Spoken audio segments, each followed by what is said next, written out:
The Galactic Federation had never encountered a species quite like humans. When their scout ships first discovered Earth, their military analysts were unimpressed. Primitive technology, fractured political systems, and a bewildering array of contradictory cultural practices.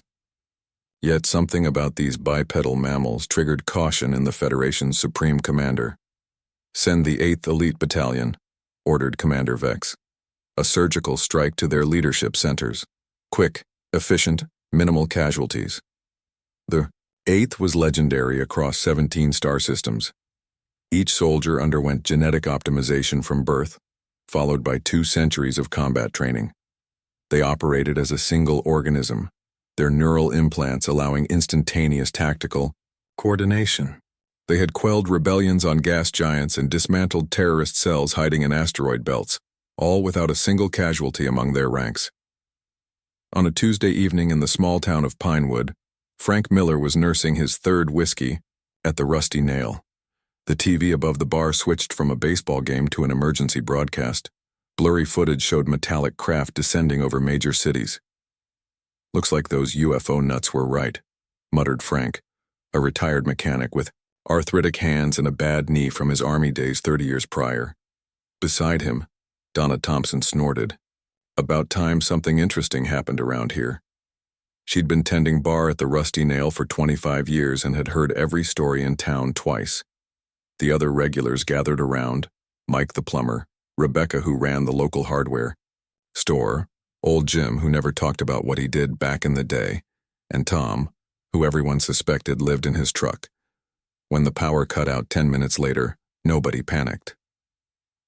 Donna lit candles she kept under the bar for romantic emergencies, and Frank pulled a hand-cranked radio from his truck. Reports were fragmented. The aliens had simultaneously hit military bases, government buildings, and communication centers worldwide. Surprisingly effective. Unsurprisingly methodical. What nobody expected was Pinewood becoming relevant. The first alien scout appeared at the edge of town 3 hours later, drawn by an unusual energy signature, Jim's pacemaker as they would later discover, which operated on a frequency similar to Federation tactical beacons. Tom spotted it first through the bar's window. "We've got company, folks." The creature stood 7 feet tall, its armor rippling with colors that hurt the human eye. It moved with impossible grace, scanning buildings with technology centuries beyond Earth's capabilities. "Back entrance, Frank's," whispered, leading the bar patrons through the kitchen. "My shop's 2 blocks away. I've got tools there." "Tools against that?" Mike hissed. "Got any better ideas?" In Frank's garage, they formed a hasty plan.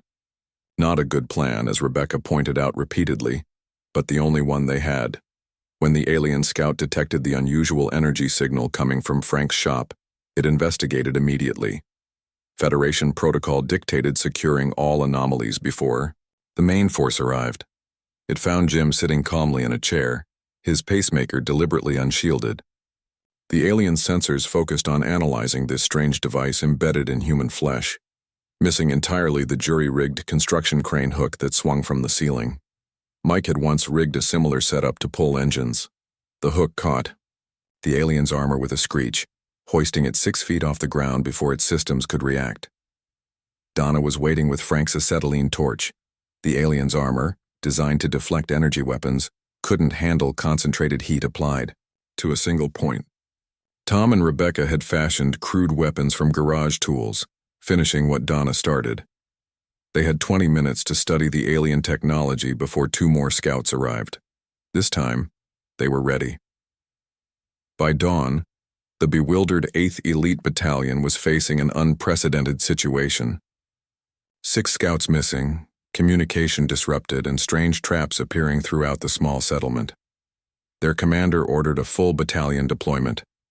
Overkill for a primitive outpost, but necessary given the unusual resistance.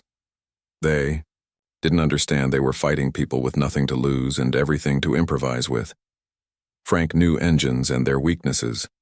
Donna had broken up bar fights between men twice her size for decades. Mike could make anything fit into anything else given enough force. Rebecca's inventory management translated surprisingly well to coordinating guerrilla tactics. Tom could disappear and reappear anywhere. And Jim, Silent Jim, turned out to have experience with explosives nobody wanted to ask about. They weren't soldiers. They were survivors, improvisers, and, most dangerously, completely unpredictable. When the Federation finally established contact 3 days later, they were shocked to find the 8th Battalion in retreat, their perfect record shattered by 6 humans with hardware store supplies and determination. Commander Vex received the report with disbelief. How could the 8th fail against primitives? The response came from the battalion's sole surviving officer. They don't fight like anything we've trained for. They weaponize their environment. They don't follow patterns. Their tactics make no logical sense, yet somehow succeed. And they laugh, Commander. They laugh while fighting. The Federation withdrew to reconsider their approach. Their analysts had studied Earth's military capabilities extensively, but had overlooked something crucial. Humans weren't dangerous because of their weapons or their training. They were dangerous because they adapted, improvised, and refused to accept defeat even when victory seemed mathematically impossible. 2 weeks later, as humanity organized its first unified defense force, Frank and the other regulars from the Rusty Nail received an unusual visit from a government official. "We're putting together special response teams," the official explained. "People who can think unconventionally." Frank looked at his friends, the unlikely heroes who had somehow repelled the galaxy's most elite fighting force. "We're just regulars," he said with a shrug. The official smiled. "Exactly. That's precisely what we need." In the vastness of space, word spread quickly among Federation species. Approach Earth with caution. They sent their top soldiers. Earth sent their regulars. Somehow that made all the difference.